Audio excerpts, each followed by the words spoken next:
Two Good Sports with Camo and Greggy. Hey everyone, welcome to Two Good Sports from the Pavilion. How are you, Greggy? Fantastic. Seems like the first time we've done this show. Bit of deja vu, mate. Look, let's get into it. It's been a big week of cricket, particularly the Ashes. The first test done and dusted, and who would have thought, hey, the Edgbaston's been breached. Australia, what will be a famous victory. Yeah, first time since 1981. Is it right? Australia won at Edgbaston, so great result. 2001. I keep saying 81. I was going to say, I didn't think it was that long. No, it was 2001. Still a long time. Yes, anyway. yes, sorry. Yeah. 2001 we won there, so yeah, a long time. It's the same, actually. The good, if you want to look at it in a positive way, the last time we won there, we also won the Ashes over in England. So that's true, yeah. Let's believe in the omen. Look, the next one, we'll talk about Lords in a minute, but if we can get that one up, you'd like to think you'd be a good chance. Let's analyse the first test anyway. Let's quickly. do that, Dexter. And it was, like you just said before, it was about a 5-part series, wasn't it really, that test? Yeah. You look at Australia's first innings, I know it's been well documented, but we were 8 for 122. And when I was watching it, I was hoping that we'd get to 150. I would have copped that. What about you? Yeah, I was, for some reason in my back of my mind, I was going, can you get to 200? But obviously we're live here tonight. There's a little bit of a noise in the background there, but that fly's been killed, so that's good. But back to reality. Yeah, I don't mean that in a positive way. I was hoping 200. Deep down, I thought about 100. I thought we were going to get out for about 130. Look, when you've got a person like Steve Smith in there, anything's possible. He was really ably supported by a bloke that we didn't pick in our touring party, Peter Siddle, 44, I think. Well, I called him Kane. Smith was the able, so it was Kane and Abel. So yeah, you got a million of them, haven't you? And it's getting late. Look, and Nathan Lyon obviously came in too. Yeah, he put on 60 with Lyon. He put on close to 100. It might have been over 100 with Siddle. It was close to. I think 100. It was 160 for the last 2 weeks. It was 160 for the last 2 wickets. And Siddle made 44. I know that much. Yeah. And of course, Steve Smith went on to score. Yeah, he missed out with 144. Yeah. He got over half of the Australian runs. All of a sudden, they've got a spring in their step now, and they've got a total which is defendable compared to something like 120. Well, that's the key. That's the key word. It was defendable. That's one word. Yeah. So it was defendable. Rather, 150 was never going to be defendable. No. The bonus, as we may have spoken about before, was that Anderson. Not bonus. It's not good that anyone gets injured, but it obviously helped Australia. Yeah. And it put a lot of pressure back on England because they knew that they were going to have to bat quite well. And then on top of that, not just that, when Australia batted the next time, they were going to have no Anderson to bowl. That's right. You've got to put it into context. I guess we're one-eyed Australians, but they batted against a team with a major bowler down. Yeah. Stuart Broad, I thought, especially in the first innings, bowled beautifully to supplement that, didn't he?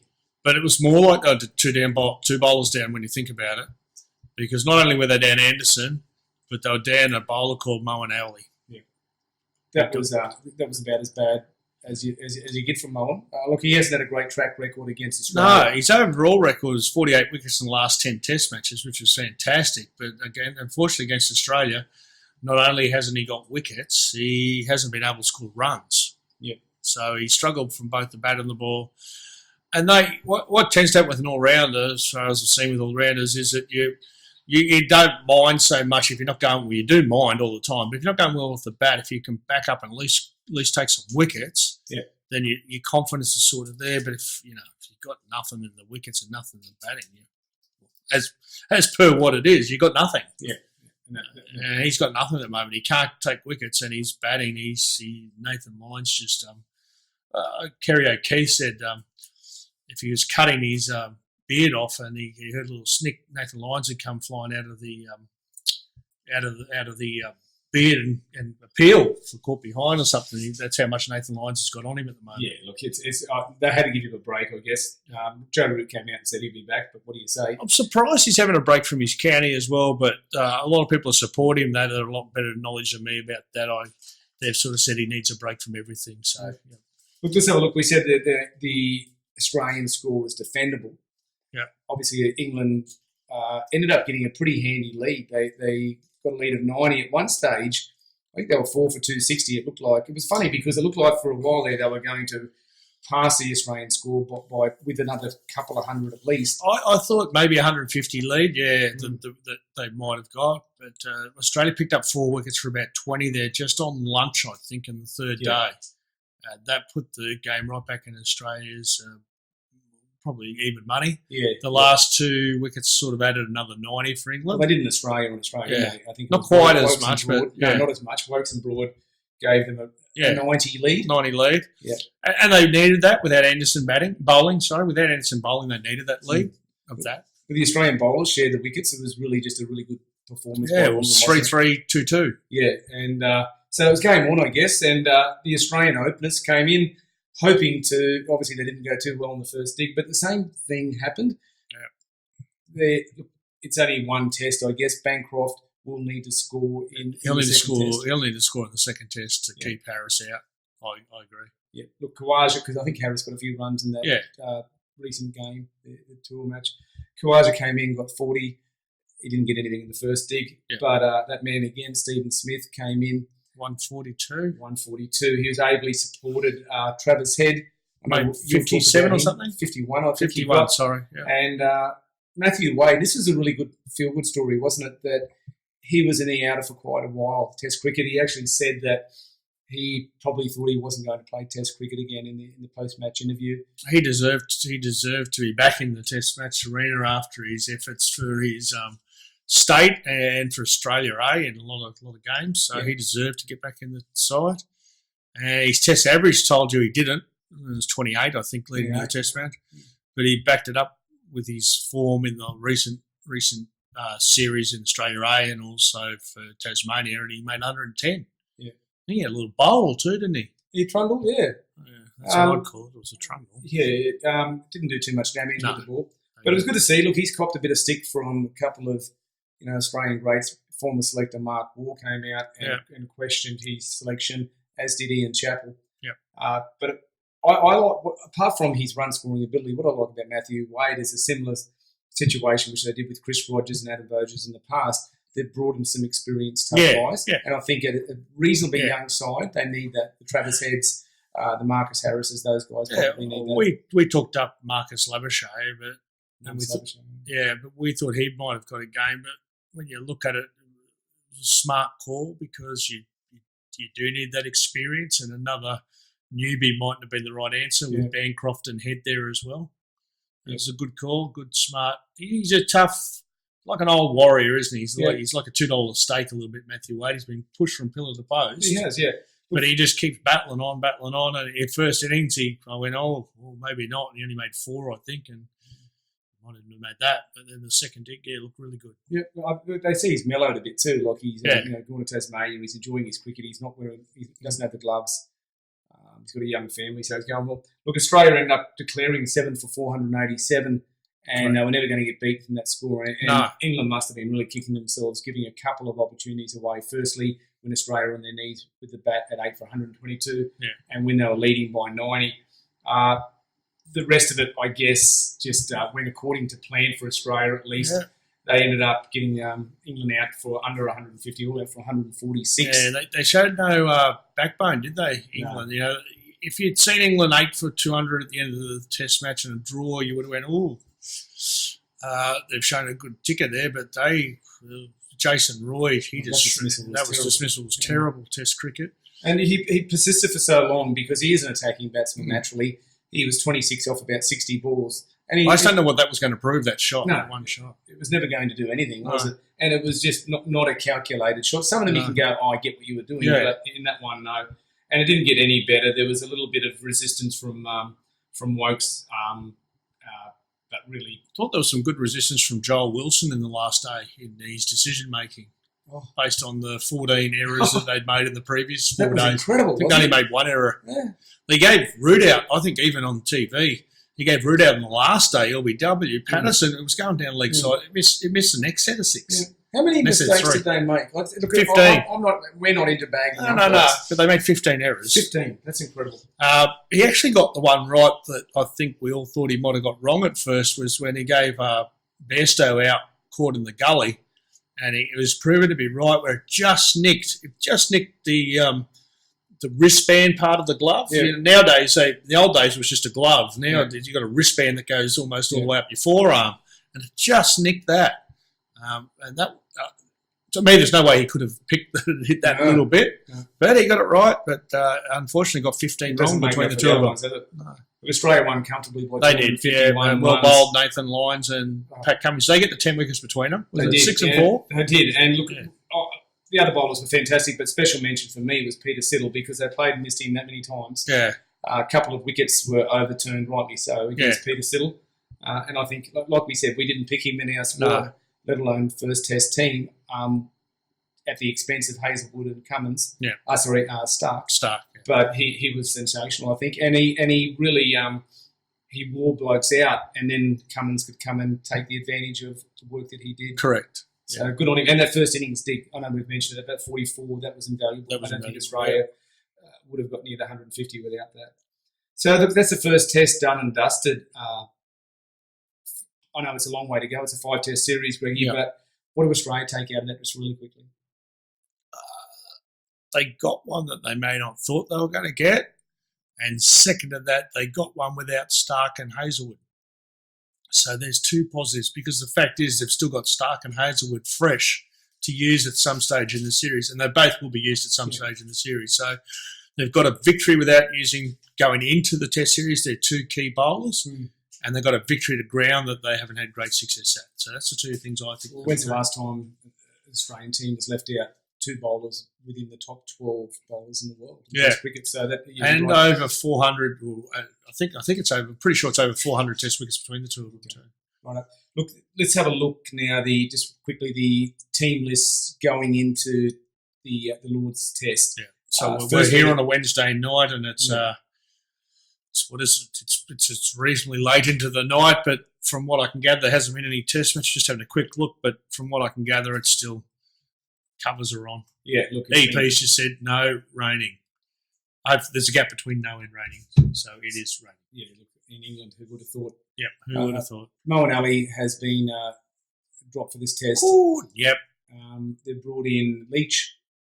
Yes, the boy born on February 29th.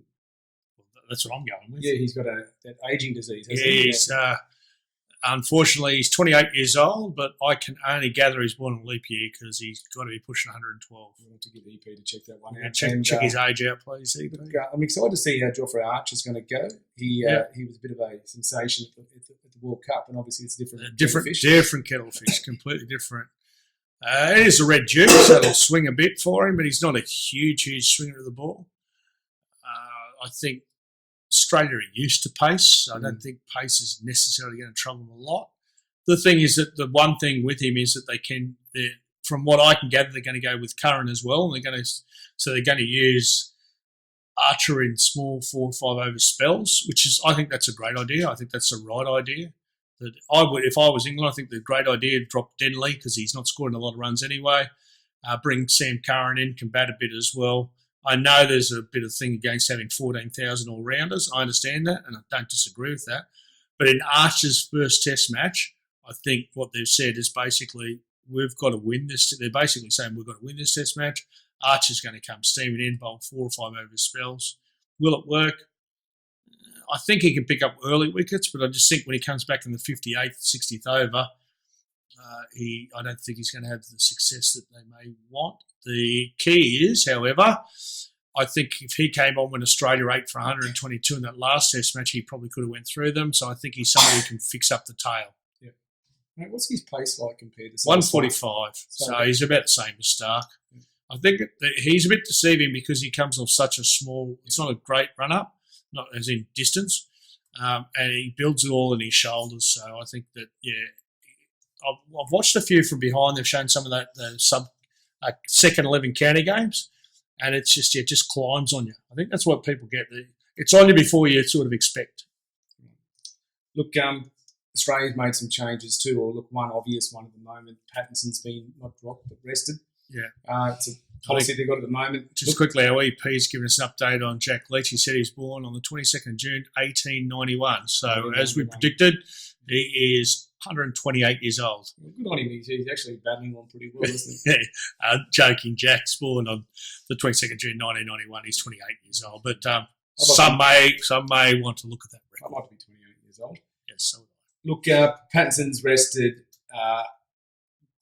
We don't know who's going to be bowling at the moment. It could be Stark and or Hazelwood. What do you think? They're not going to make two changes, are they? EP's just said that Jack Leach is born the same year as him now.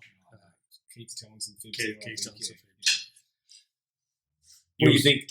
Patterson, I understand why they did it. The only thing that was a little bit confusing is there was an 8-day break between the last test match and this one.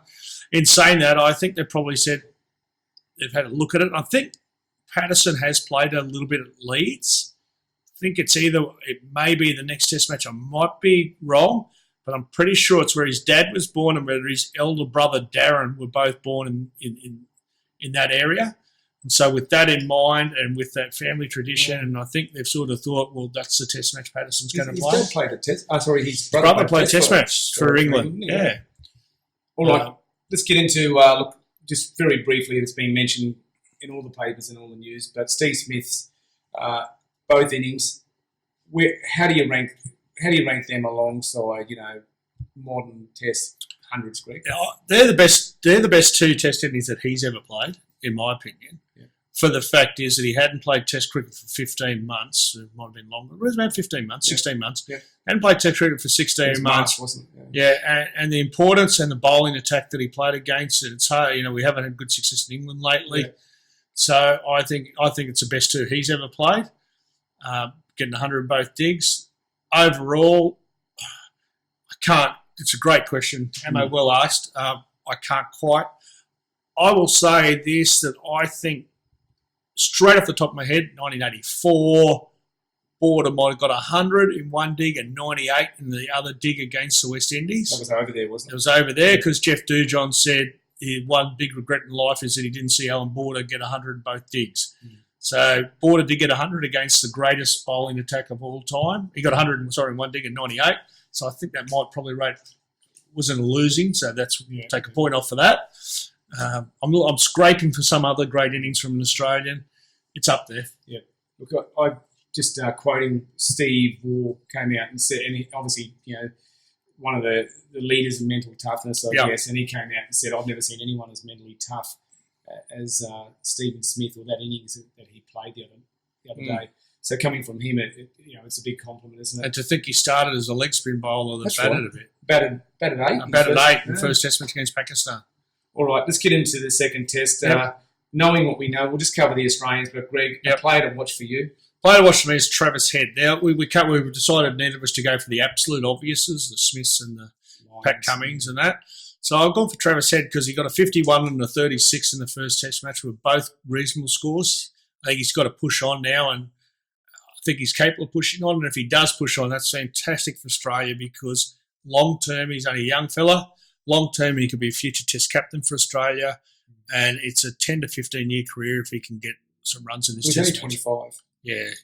25 this year too. Yeah. So I think I'm putting the pressure on him, and because I want him to succeed and I want it to be a great series for him. And so my man to watch is Travis Head. Your man to watch. Look, speaking of Travis Head, I mentioned earlier what really impressed me apart from his two innings, he plays beautifully square of the wicket.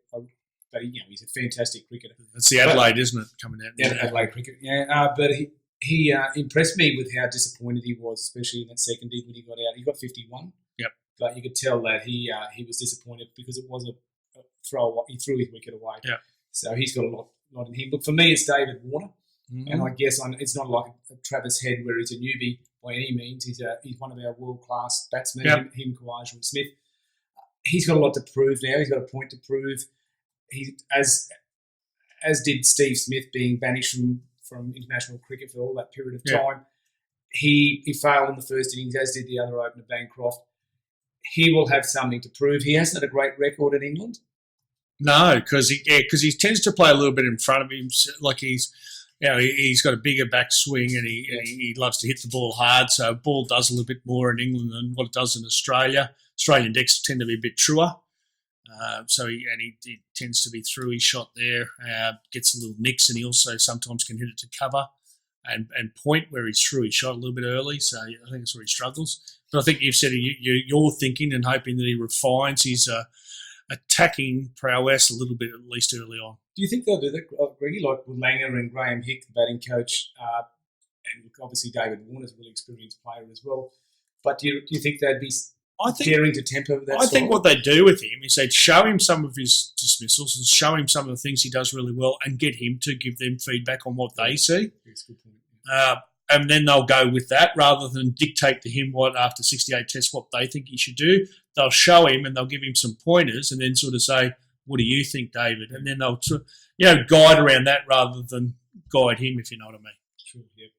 Look, just really quickly, our predictions. First of all, your prediction for predictions is a draw based on the weather that we're seeing over there. So at the present moment, it's there's a lot of rain. So I'm predicting a draw. I'm predicting top scorer for Australia in the first dig. I'm predicting Matthew Wade. And I'm predicting the wicket taker. Did I say Siddle? I think I said Siddle, but no. I'm going to go Hazelwood. And if Hazelwood plays, I think he'll get the most wickets in the first. I'm only going the first dig because the second dig, I think Lions will dominate again. So Wade, top scorer on the first dig, Hazelwood, and a draw. Look, I think the Poms going to bounce back. They would have been stung by the criticism. You've read the Pommy papers over there. They really give it to their own. Oh, do they? They're worse than the Australians. I think, however, Australia will hang in there. I think it's going to be a really tight one. It's not going to be a 251 run victory. I think it'll be on the back of some Steve Smith brilliance somewhere there. I agree with you. I think there's got to be. You can't get hundreds every innings. Yep. But I think there's going to be one. It may not even be 100 where he gets us home. I'm predicting Tim Payne to be a top run scorer in one of the innings. He came back and he showed it in the second dig, but just a little bit of consistency avoids him at times. I think the bowler for me is Lyon again. There's no surprise there. I think that especially let's keep an eye on the weather and see what he can produce, but they're my picks. And going around the world of cricket, I think New Zealand are playing Sri Lanka at the moment. Last I heard, they were 5 for around about that 200. Ross Taylor was 88 not out. There was a bit of rain and their spin bowler from Sri Lanka, name avoids me at the moment, but he's got all 5 wickets and he's had a great start to his test career. He's in his 6th test match. He's taken about 32 wickets and average about 22. Who was it, Keith? Santa? No, this is the Sri Lankan bowler. Oh, sorry, the Sri Lankan bowler. Sorry. Yeah. And West Indies are about to play a test series against India starting next week. So we'll give updates on both of those next week. All right. But look, that's us. We look forward to another big week of cricket. Yep. Don't forget to follow us on Facebook, Instagram and YouTube. Yep. And we'll keep you posted with competitions, polls, all that sort of stuff coming up. But in the meantime, thanks again for joining us, folks. And until next time, here's hoping for an Australia next time we see you, a 2-0 lead. Yep. Let's play a late cut down the third man. Have a good night. See you, folks.